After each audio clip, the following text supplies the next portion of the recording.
how much protein can I absorb in one sitting? If you are taking a fast-acting protein, the fastest acting protein is whey. If you're taking a whey protein powder and you're mixing it with water, it is going to get through your system very, very quickly. That's some of the benefits of whey. That's why you want it after the workout. It gets into your system very quickly.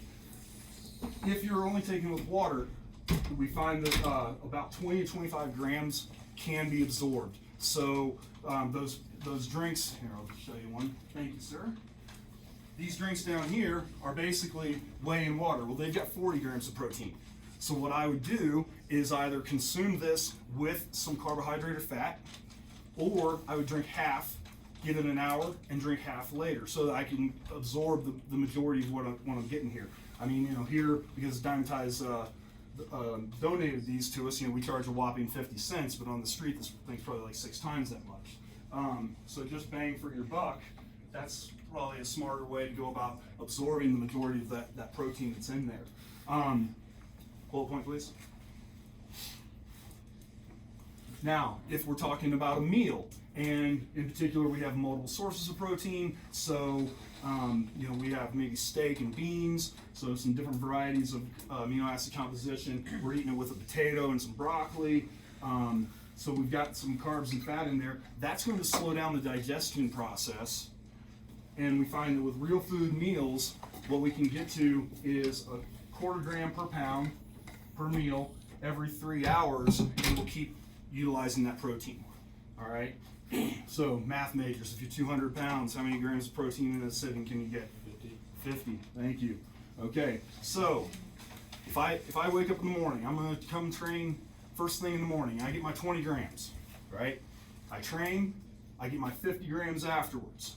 Maybe it's even 25 from a shake and another 25 from a meal. Okay.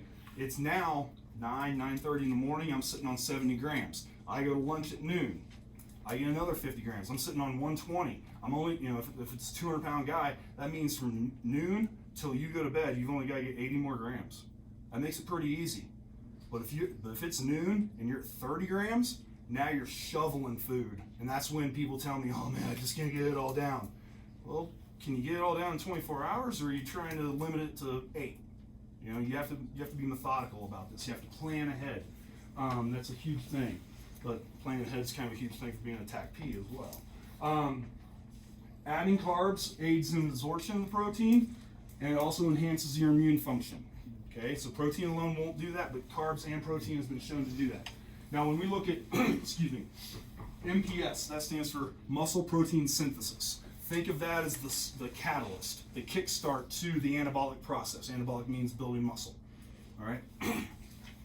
Leucine, which is one of your 3 BCAAs, all right, branched chain amino acids. It's leucine, isoleucine, and valine. The leucine is the one that's really shown to kick off this MPS the most. What we found is 3 to 4 grams, and it doesn't seem to matter body size on this one, 3 to 4 grams maximizes your MPS. They've actually studied it up to 8 grams in a serving and found that after 4 grams there was no additional benefit to the MPS. So essentially, the big question always comes up, Coach, do I need to supplement with BCAAs? The research shows if you're getting that 1 gram per pound per day, then the answer is no.